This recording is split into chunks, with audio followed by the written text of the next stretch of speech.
갑자기 순서가 바뀌었죠? 그래서 어떻게 이렇게 어려운 부분만 안 목사님이 빠져나가고 나한테 주는 그래도 오늘 얼굴 보니까 좋네요. 이번 주하고 지난주에 한국 사회의 가장 큰 이슈가 북한에서 넘어온 JSA에서 넘어온 북한군인하고 그 다음에 이제 하나그룹 김승현 회장의 삼남 폭행 변호사 폭행 사건이죠. 근데 이제 그 사람들이 어떤 신문은 다 공개했어요. 이름까지 다 공개했는데 김현장 소속이더라고요. 김현장 로펌 소속인데 한 10명 정도가 같이 저녁 식사하고 회식을 했대요. 근데 회식할 적에 이 삼남이 술이 취해가지고 젊은 남자들한테 여자 변호사, 남자 변호사 있는데 이제 주책 부리는 거죠. 술 취해서 하는 거지. 행패 부리는 거 주책이라고 하잖아요. 진짜로 주책이 그런 뜻을 한다고요. 주책 부리니까 남자 변호사가 이렇게 말했어요. 그러니까 야, 네 아버지 뭐하는 거야? 그렇게 얘기한 거예요. 그러면서 이제 여자 변호사는 이제 머리채서 갔더니 난리 폈나 봐요.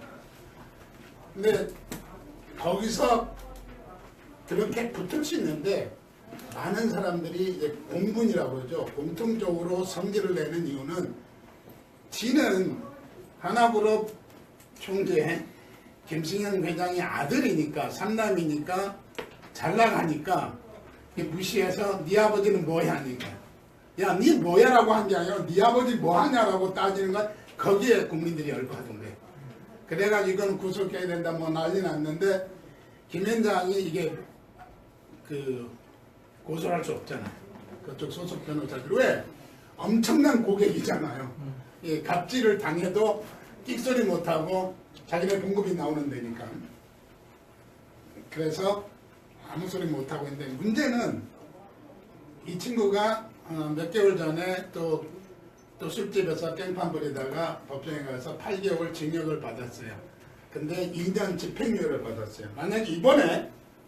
만약에 법정에서 구속되게 되면은 지난번에 받았던 8개월하고 그 다음에 또 추가적으로 이제 배가 되는 그런 아주 뭐라고 그래요? 요새 한국말로는 그런 말이 있던데 뭐 무슨 특정 뭐라고 하는데 추가로 해서 받는 그걸 받게 되는 거잖아요. 근데 이제 또 그거 살렸겠죠. 하나에서 또 끼어들어가지고 고소하지 말아라. 그러니까 이거는 또 이렇게 고소를 안 하면은 못 한다네요. 기소도 못 하는 사건이라고. 삼남이 벌써 몇 번째 사건인데 이렇게 사고 치는 게 뭔가? 이게 보통 집 자녀면 이렇게 못하죠. 그러니까 자기 아버지 그리고 재벌들의 그 자녀들의 문제가 뭐냐면 나하고 아버지는 같다라고 생각하고 그리고 내가 아무리 상관 쳐도 아버지가 알아서 해주니까 그렇게 하는 겁니다. 근데 오늘 본문 말씀이 있어요. 24절인데 내가 진실로 너에게 이르노니 내 말을 듣고 또 나 보내신 이를 믿는 자는 영생을 얻었고 심판에 이르지 않으니 사망에서 생명을 얻는다. 여기 보면은 내 말을 듣고 또 나를 보내신 이를 믿는 자는 그 다음에 영생 얻었고 심판이 없나. 중요한 거는 우리 본문 말씀에 꼭 하나그룹의 삼남이 갑질하는 것 같아요. 우리한테 예수님이 우리한테 갑질하는 것 같아요. 내 말 안 들으면은 내 말 들으면은 구원 받고 영생 얻고 내 말 안 들으면 너는 죽어. 이거 완전히 갑질이잖아. 예수 믿는데 예수님이 우리한테 갑질하는 것 같아서 김현장 변호사들이 처벌하고 싶겠죠. 나이도 어린 게 까불고 있으니까 저 패고 싶은데 팰 수도 없고 그리고 고소하고 싶은데 고소 못하는 거는 돈의 힘이죠. 왜냐하면 자기네 먹고 사는 거니까. 세상의 구조가 어떻게 되겠냐. 이익 구조예요. 약육 강식 구조죠. 그리고 이익 추구하는 구조죠. 그 이익 추구의 가장 정점이 뭘까? 꼭대기가 뭘까? 생명이에요. 그리고 이제 그 다음에 가족 관계죠. 이번에 이제 북한에서 넘어온 그 친구도 우리는 이번에 놀란 게 많잖아요. 제일 놀란 게 회충 이렇게 그 안에 가득 찼다고 하는 거. 우리 세대는 회충이 많았어요. 늘 학교에서 이렇게 약 줘가지고 먹고 또 몇 마리 나왔는지 보고해드리고 다시 이렇게 끄적끄적 해가지고 좀 짜증났거든요. 그냥 약 줬으면 말지. 근데 국가적인 그 문제에 있었으니까 지금은 구경하기 힘들다고 그러더라고요. 그리고 수술 과정에 나온 것들이 뭐냐면은 이국종 교수인가? 그 사람 얘기를 들어보면 의사의 인권, 환자의 인권은 뭐냐? 생명이다. 뭐 그거 공개했다 안 했다 그거 따지지 말자. 환자가 죽느냐 사는 건데 죽은다면 무슨 인권이에요? 시체권이에요? 그건 아니잖아요. 인권이란 생명이다. 근데 이제 김현장 사건이라든가 김승현 씨의 그런 사건들을 보면서 어쩌면 오늘 본문에 있는 말씀들이 똑같을까. 그래서 이제 본문 구조를 한번 살펴봐야 될 필요가 있어요. 본문 구조를 보면은 우리 지난번에 한 건데 1절에서 18절에는 38년 된 병자 이야기가 나옵니다. 이 사람은 이제 첫 번째가 우리의 가치의 최고점은 세상 구조에서 이익의 최고점은 생명이라고 했잖아요. 그 다음에 생명을 보장하는 게 건강 문제니까. 늘 저희 어머님도 전화만 하면은 건강하지? 건강하면 됐다. 그리고 딱 끊어요. 전화를. 늘 건강하지? 건강해라. 그게. 두 번째, 오늘 갖고 있는 건데, 오늘 본문인데, 예수님이 갖고 있는 고난에 대한 얘기가 나와요. 즉, 예수를 믿는 자들에게 줄 수 있는 능력에 대한 얘기들이 나오는데, 고난이라고 할 적에 영어로는 이 파워란 단어 쓰고, 그 다음에 authority란 두 단어를 써요. 지도력에서 authority and power를 쓰는데, 권위의 문제, 그 다음에 고난의 문제가 같이 갑니다. 권위가 있어야지 고난이 발생하고요. 권한만 가진다면은 완전히 밑에서 이제 조롱하는 거죠. 근데 권위와 권한이 함께 가면 이제 가장 환상적인 거죠. 근데 왜 예수님이 이런 얘기를 굳이 해내느냐? 왜? 유대인들이 예수님에 대해서 불신하니까 이게 아이덴티티 이슈예요. 예수님이 나는 하나님의 단체라고 얘기해도 안 들으니까 그래서 이제 변증론으로 접근하는 거죠.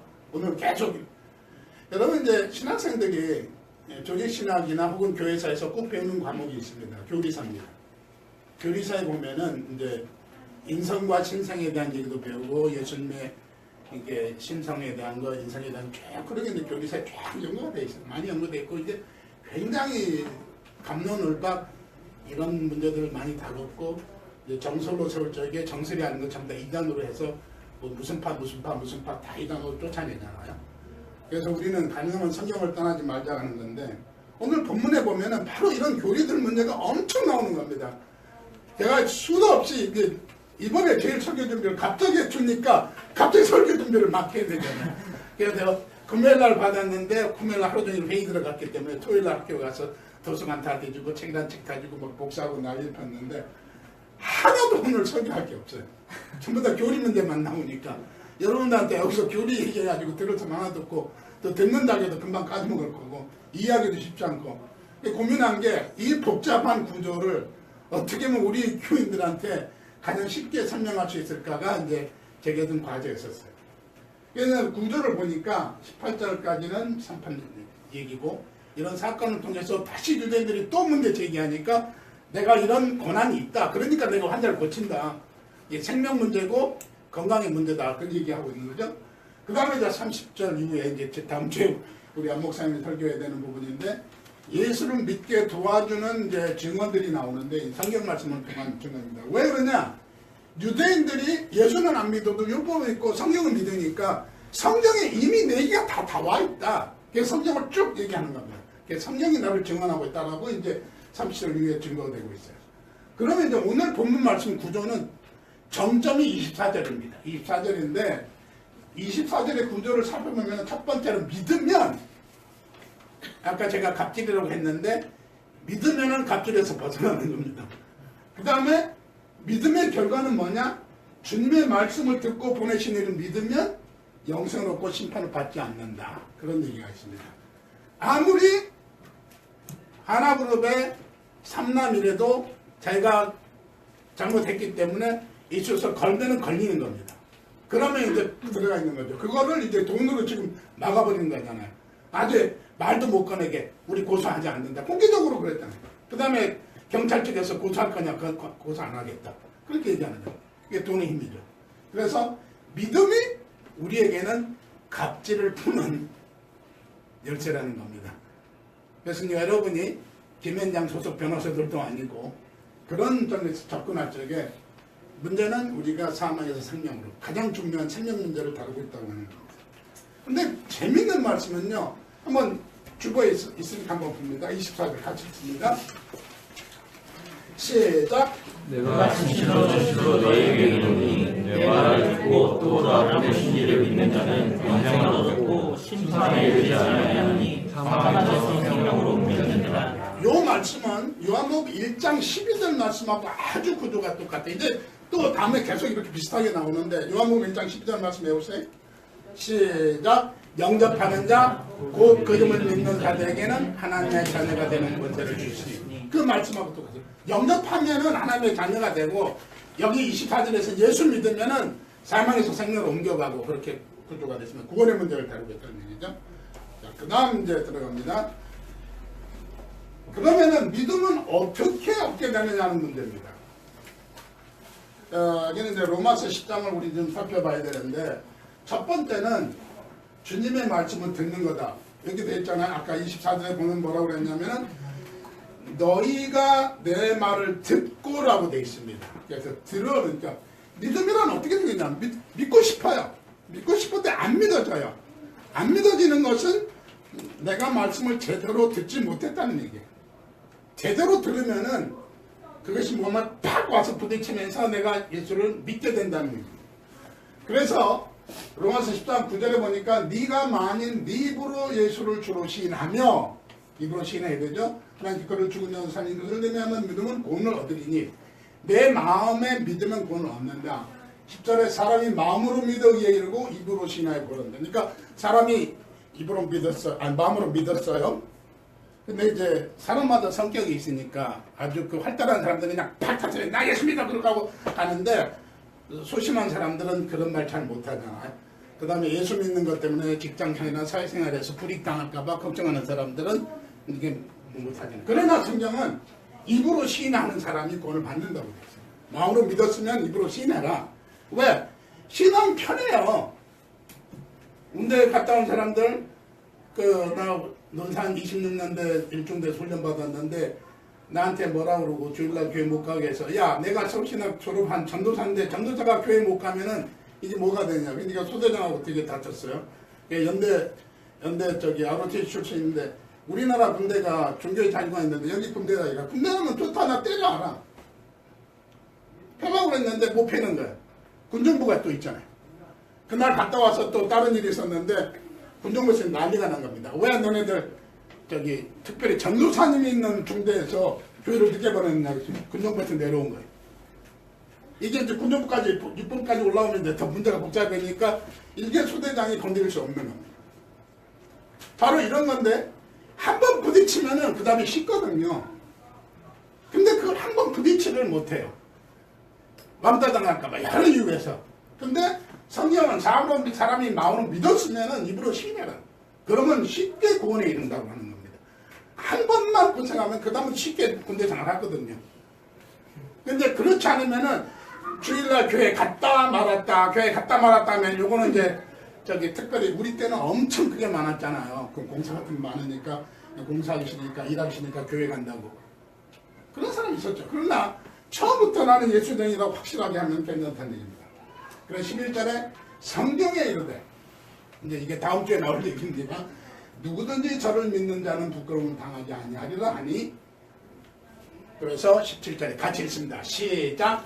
믿음은 들음에서 나며 들음은 그리스도의 말씀으로 말미암아. 믿음이 어디서 나오느냐? 믿음은 들음에서 나오고 그 들음은 주님의 말씀을 들어야지 엉뚱한 소리 듣고 이단에 빠지지 말아야 돼요. 성경의 말씀을 듣고 성경으로 해석해야지 다른 소리 하면 안 된다는 얘기예요. 그러므로 주님의 말씀을 들어야 한 번 듣는 것이 아니라 계속해서 반복해서 들어야 돼요. 우리는 자꾸 잊어먹으니까. 저는 믿음이란 뭐냐면은 믿음의 성장 뭐가 같냐면 콩나물에 물 붓는 것 똑같아요. 여러분 교회 와서 설교 듣고 가면은 뭐 다 까먹고 가요. 까먹고 가요. 근데 조금 있다가 아마 정신 먹고 나서 물으면 대답 못 할 거예요. 제가 오늘 설교한 것도. 그럼에도 불구하고 콩나물에 물은 빠져나가는데 콩나물은 자라잖아요. 믿음이랑 콩나물 같다 오셨는데 항상 생각해요. 왜? 물을 뿌면 물이 빠져나가는데 콩나물이 자라더라는 얘기입니다. 여러분이 성장 안 하는 것 같은데 돌이켜보니까 성장해요. 여러분 영어에 대한 공부를 이제 저한테 질문 많이 해요. 가끔 성도들이요. 영어는 콩나물하고 똑같아요. 일단 틀려도 상관없이 말하면 돼요. 여기 이제 필리핀에서 영어 하니까 방군이라고 생각해요. 방군처럼 생겼지만은 머리도 같고 방군은 아니고. 자, 영어를 할 적에 중요한 거는 실수하는 거를 두려워하면은 영어 안 늘어요. 절대로 안 늘어요. 콩나물이 물 다 빠져나가는 건 무서워서 콩나물에 물 안 주면 콩나물 안 자라요. 콩나물이 아니에요. 우리는 실수하고 떨어질지라도 계속하면 영어 안 늘고 신앙은 똑같습니다. 한 번 듣는 게 아니라 계속해서 반복해서 들으면 그것이 내 믿음의 성장이 온다는 얘기입니다. 그러면 이제 어떻게 믿음을 얻게 되는가 하는 문제를 다룰 적에 두 번째는 보내신 이를 믿는 거다. 즉 인정하고 받아들이는 거다. 믿음이란 뭐냐?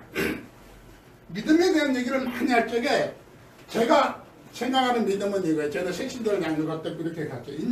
첫 번째 인정하는 거다. 하나님의 아들이라고 얘기하면 하나님의 아들이구나 인정하면 돼요. 그 다음에 받아들이면 돼요. 하나님의 아들로 내가 수용하면 돼요. 내가 인정은 이제 마음속에 있는 거고 지성적인 거고 그 다음에 수용은 의지적인 겁니다. 그 다음에 이제 수용은 감정적인 것이고요. 그 다음에 의지적인 것이 나오는데 나를 맡기는 것 신뢰입니다. 이게 뭐가 같으냐면은 떠났어요. 택시 타는 거하고 똑같아요. 여러분 택시 딱 잡아가지고 아저씨 간질병 환자 아니죠? 제가 공항까지 가야 되는 공항까지 나를 안전하게 데려다 줄 수 있죠? 물어보고 타요? 아니잖아. 그냥 택시 잡아서 바로 탑니다. 타는데 택시 운전사를 믿고 탔다는 얘기입니다. 운전기사의 운전면허를 인정해 주는 거고 택시기사에게 나를 맡기는 거죠. 왜? 인정하는 정도가 아니죠. 수용이죠. 택시에 나를 맡겼다는 얘기는 그 사람한테 내 목숨을 맡긴 거예요.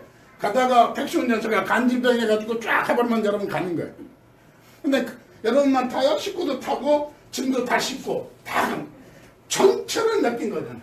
그래서 믿음이란 인정이고 그 다음에 또 하나는 택시를 운전사를 믿지만 그 사람이 택시 운전수의 면허증을 가진 사람 그 사람에게 운전면허를 준 정부의 시스템을 믿는 거예요.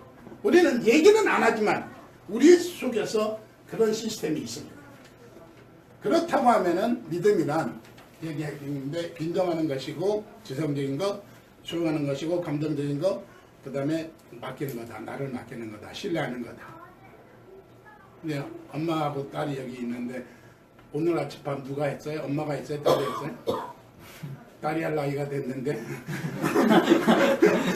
엄마가 밥을 했는데 딸이 앉아가지고 엄마 이거 맛있어? 냄새 맡아보고 그러면 딱이 올라가죠. 근데 아들들 중에 보면은 꼭 이렇게 숟가락도 뭐 냄새 맡아보고 그런 애들이 있어요. 제가 예전부터 같이 자랄 적에 제 친구가 그 녀석은 항상 냄새 맡으니까 부엌 아줌마들이 얼마나 짜증나는지 몰라요. 걔는.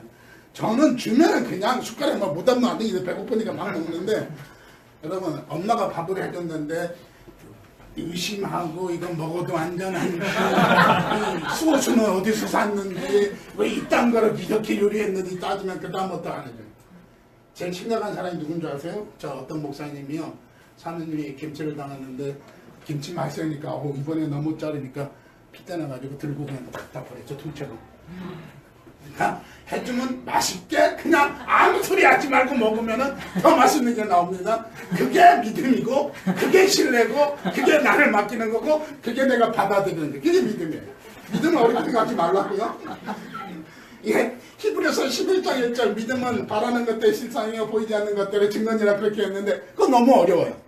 어렵죠? 그런데 간단합니다. 믿음이란 인정하는 것이고 예수님이 하나님의 아들을 인정하는 것이고 그 다음에 예수님의 아들을 내 구주로 받아들이는 걸 영접하는 것이고 그 다음에 내 삶을 주님께 맡기는 것이고 이게 믿음이에요. 됐어요? 세 가지 단어 있어요. 그 다음에 믿음의 결과는 뭐냐? 이게 이제 우리들이 받게 되는 근데 이게 뭐냐면은 24절에 나타나는 겁니다. 첫 번째 영생을 얻는다. 근데 성경은 재밌게 표현했어요. 영생을 얻었고라고 과거에 그러니까 예수 믿으면 이미 딱 구원 받아버린 거예요.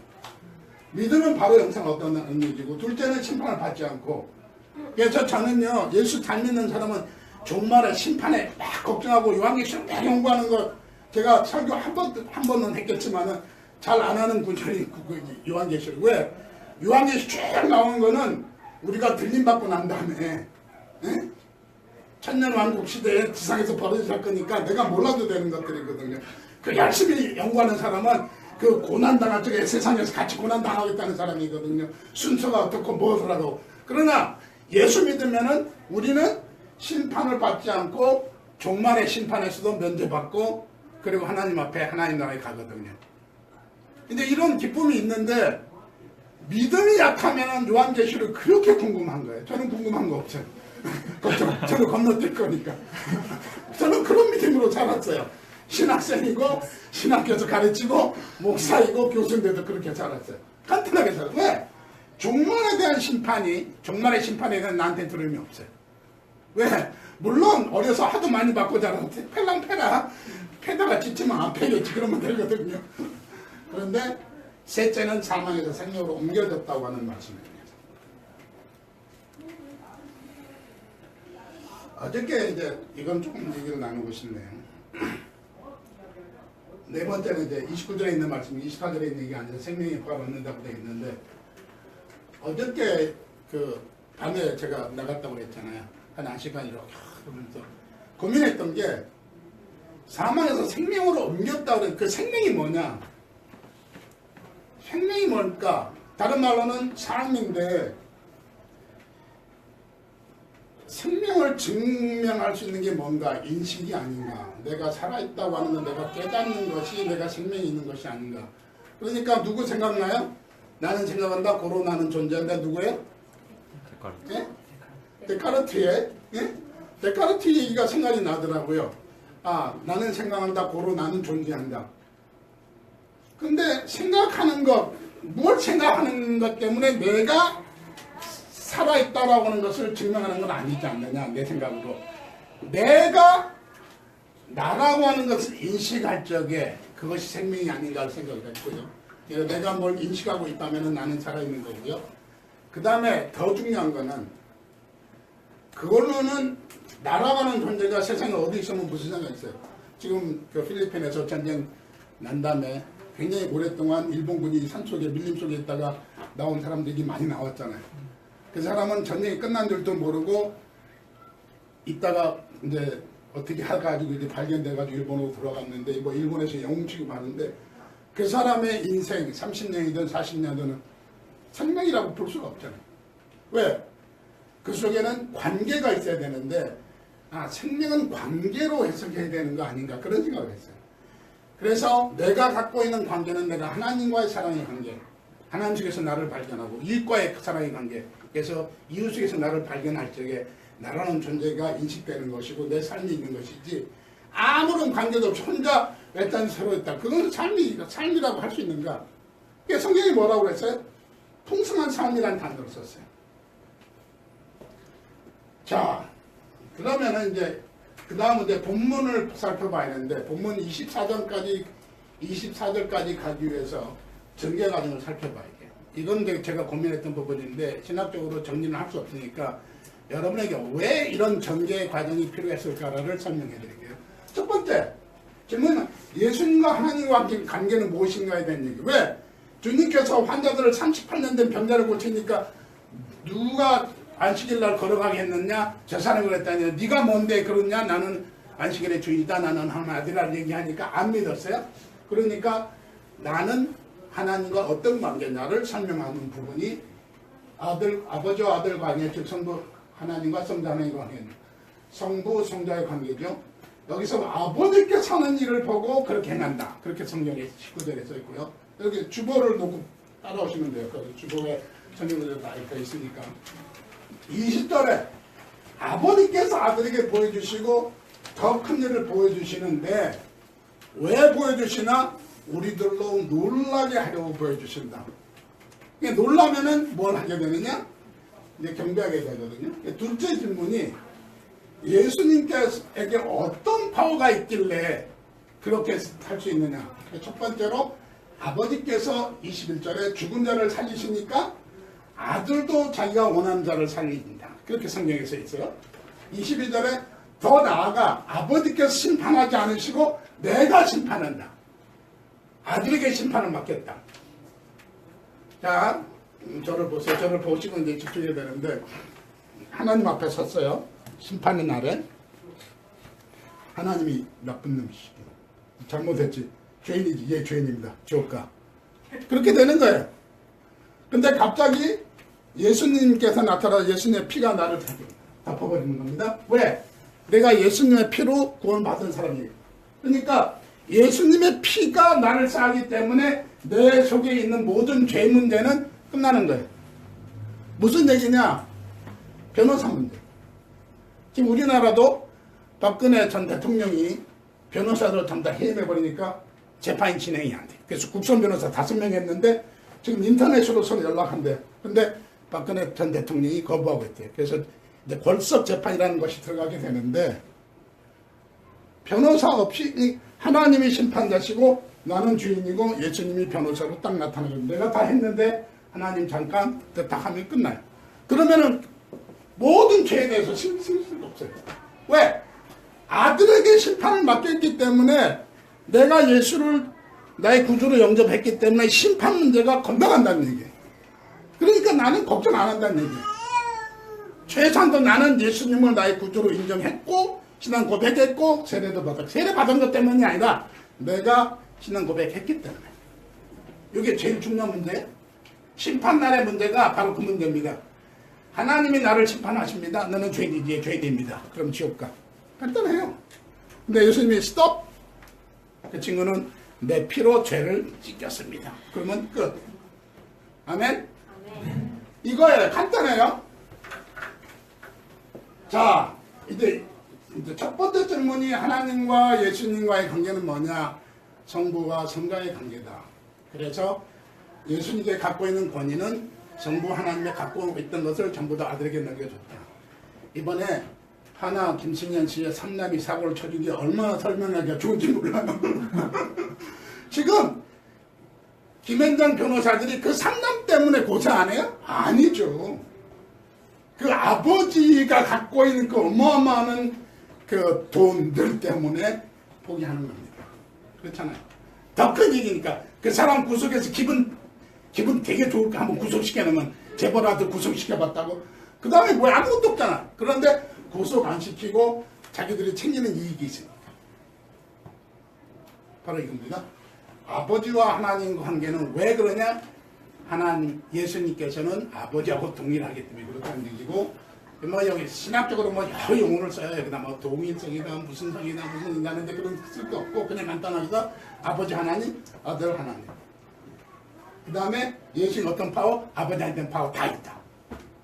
그리고 심판까지 맡겨버렸다. 그럼 세 번째 질문이 나오는데 무슨 질문이 나오냐면 그러면 예수님은 왜 이렇게 하시는가? 왜 예수님은 살리시고 심판하시고 복잡하게 아까 제가 얘기했지만 첫번에 우리가 보기에는 꼭 갑질하는 것처럼 느껴지는 그런 걸 왜 하시는 건가? 그거는 23절에 정확하게 써 있습니다. 아버지 하나님을 공경하는 것처럼 아들 예수를 공경하도록. 그래서 우리가 예수를 믿는다면은 예수님을 공경할 수밖에 없다고 합니다. 이 영어로 보면 아너라고 하는 단어가 많이 있어요. 아너는 우등생을 아너 스튜던트라고 얘기해요. 아너 스튜던트, 우등생, 아너 스튜던트인데 왜? 존경받을 만한 학생이라는 뜻입니다. 왜 공부를 열심히 했고 잘했으니까. 그래서 하나님의 아들은 우리가 공경해야 하는 대상이다. 그럼 네 번째로 이제 추가적으로 나타난 결과는 뭐냐? 여기에서는 25절 죽은 자들이 하나님의 아들을 음성을 들을 때가 있다. 그래서 재밌어요.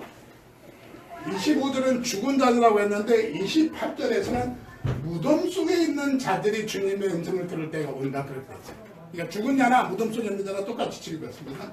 이게 이제 요 28절만 이제 건너뛰었습니다. 제가. 그 다음에 26절. 아버지 하나님 속에 있는 생명을 아들에게 주어서 아들 예수도 생명을 줄 수 있게 하셨다라고 하는 말씀입니다. 27절에 인자됨으로써 심판하는 권한을 주셨다. 여기서 보면은 이제 굉장히 이제 복잡한 얘기들이 나오는데, 그 다음에는 선한 일을 행하는 자는 생명의 부활로, 악한 일을 행하는 자는 심판의 부활로 일어설 것이다. 결국 예수를 믿든 안 믿든 결국 심판날에 전부 다 일어섭니다. 그러나 우리는 생명의 부활로 심판대를 거쳐서 바로 가고, 그 다음에 나머지 사람들이 심판 다 받고, 거기에 따라서 요새 신성정 목사님이 거기 올린 거 보니까 뭐 복잡하게 지옥을 설명했는데, 지옥 구제대사로 몰라도 돼요. 안 갈 거니까. 가고 싶은 사람은 좀 영심 연구해서 가. 어디가 있는 게 좀 나을까. 자, 근데 이제 본문의 전체가 흐르는 것인데, 원래는 오늘 구조를 많이 바꿔요. 원래 쟤는 이제 처음에 서론 들어가고, 그 다음에 본문 구조를 분석했는데, 오늘 이제 요거를 뒤로 뺐어요. 오늘 본문에 보면은 비교 개념이 엄청 나와요. 비교 개념이 나오는데, 왜 이걸 뒤로 뺐느냐면, 오늘 설교 제목이 뭐예요? 선택, 그 다음에 아멘. 그걸 우리가 전도사님들을 의논해서 합격인 걸로 뽑아낸 겁니다. 원래는 저는 믿음과 영생이라는 단어를 썼었어요. 근데 아멘이 더 좋겠다 해가지고 결론으로 바꾼 건데, 본문에 나오는 비교 개념이 뭐냐. 첫 번째 19절에 23절 26절에 성부 아버지와 성자 아들 관계가 계속 비교해서 나오고요. 두 번째 사망과 생명에 대한 얘기가 24절에 나오고, 영생과 심판에 대한 얘기가 24절에 나오고, 죽음과 부활에 대한 얘기 24절 29절, 심판과 면제에 대한 얘기 24절, 산자와 죽은 자 혹은 무덤에 있는 자 25절 28절에 있고, 신성과 인성 등자가 인자를 다루고 있기 때문에 27절입니다. 성경에 인자라는 단어 있죠. 인자는 사람의 아들이라는 뜻인데, 인자라고 신성과 인성을 동시에 다루고 있고, 이단이 제일 많이 나오는 데가 이쪽 부분입니다. 신성 문제, 인성 문제, 뭐 반신 반인 뭐 그런 얘기도 나오고, 예수님은 온전히 신이었다 아니다, 예수님이 원인이 인간이었다, 그러고 따지다가 이제 쫓겨나는 이단들이 많이 있었어요. 선한 일을 행한 자와 악한 일을 행한 자 29절 있고, 마지막으로 생명의 부활과 심판의 부활, 이렇게 계속 비교해서 이 개념이 여기 굉장히 많이 나와요. 그러니까 처음에 이 말씀만 읽었을 때 저는 혼란스러운데, 24절을 딱 붙들고 24절 앞에 전제되는 것들은 전부 다 19절부터 23절까지는 24절을 설명하기 위한 것이고, 25절부터는 24절의 결과가 이렇게 된다고 설명해 주는 것입니다. 그럼 제가 영어 공부할 적에 뭐가 중요하냐면 동사가 중요하다. 주어 잡고 동사만 두 개만 잡으면 나머지 다 흔들어버리면 뭐 목적어도 나오고 뭐 보어도 나오고 뭐도 나오는데, 두 단어만 잡을 수 있는 능력이 되면은 여러분 영어는 통과한 거다라고 보면 돼요. 똑같아요. 오늘 본문에서 24절을 붙들고 흔들면은 앞에 거는 24절을 가기 위한 설명이고, 그 다음 뒤에 거는 24절의 결과로 이런 것들이 우리에게 주어진다는 얘기입니다. 그러면은 그 선택은 뭐냐? 아멘이죠. 근데 아멘은 믿는 자만 할 수 있는 겁니다.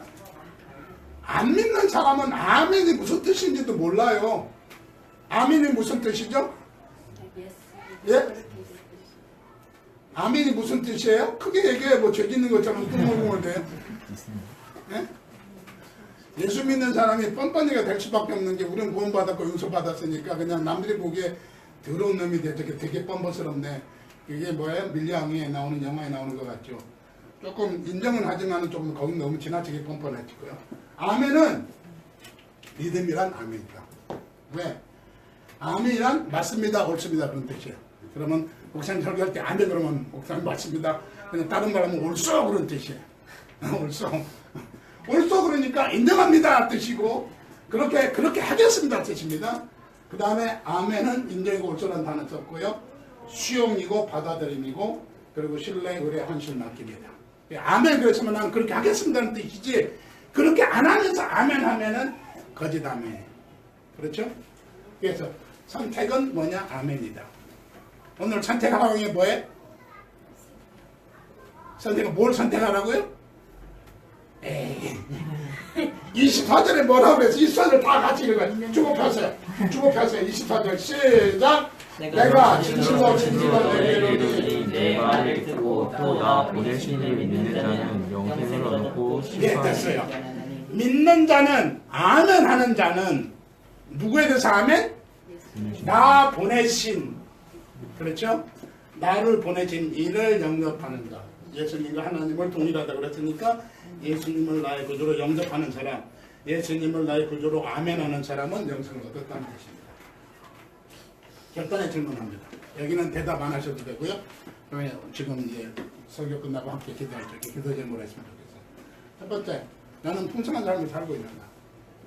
아니면 그냥 살아가고 있는가? 예수를 믿었는데 내 삶에 아까 기도할 적에 그 구원받을 때 그 감격이 왜 사라지는가? 그때 그 정말로 좋았고 풍성한 삶으로 막 세상을 다 얻은 것처럼 했다가 지금은 왜 이렇게 쪼그라들었는가? 왜? 뭐 때문에 그래? 말씀이 늘 우리를 설계해야 되는데 아무것도 아닌 물이 콩나물을 자르게 하듯 주님의 말씀이 나를 계속해서 새 힘을 줘야 되는데 주님의 말씀이 내 삶에 새 힘을 주지 못했기 때문에 그래서 계속해서 말씀을 듣고 왜 우리가 주일날 교회 나와야 돼? 한국의 가나안 교회 신자들이 엄청 많대요. 가나안 교회가 뭔 말인지 알죠? 안 나가 교회. 가나안을 뒤집으면 안 나갑니다. 우리나라에 가나안 교회가 그렇게 많은데 그게 누구예요? 함석헌홍이 만들어놨어요. 함석헌홍이 무교주의자거든요. 교회는 쓸데없다. 괜히 가서 헌금만 하고 돈만 낭비한다. 시간 낭비다. 혼자 예수 믿으라 그렇게 주장했던 무교주의자거든요. 그분은 이 말씀을 읽어야 돼. 정확히 해석해야 돼. 말씀을 계속 들을 적에 콩나물에 물을 주는 것처럼 교회 가서 교제하고 말씀 나누고 하면서 우리의 신앙이 새로워지고 새 힘을 얻는 겁니다. 기가 빠졌던 것이 기를 다시 얻는 거고 힘이 약했던 게 힘을 얻는 거거든요. 바로 이게 말씀입니다. 그래서 나는 풍성한 삶을 살고 있느냐 그냥 살아가고 있느냐 나는 그냥 풍성한 하나님의 정말로 신나는 크리스찬이냐 아니면 그냥 교회 다니는 그냥 성도냐 나는 주님의 말씀을 사모하고 있는가 늘 아멘을 응답하는가 그럼 본인만이 아는 대답 나는 주님을 나의 구주로 하나님의 아들로 영접하고 있는가 하나님의 자녀가 누리는 권세를 누리고 있는가 여기에 대한 대답은 여러분이 해주시고요 다 같이 눈을 감고 나를 살펴보겠습니다. 주님께서 영접하면은 마음으로 믿어 구원에 이르고 마음으로 믿어 의에 이르고 입으로 신의 구원에 이른다고 그랬는데 나는 입으로 신하고 있는가 옆에 사람이 안 들을 정도로 입을 열어서 신앙 고백하고 예수님을 나의 구주로 영접합니다. 인정합니다. 그리고 예수님께 말씀하신 대로 살겠습니다. 같이 고백하고 그리고 2분 동안 기도하시겠습니다.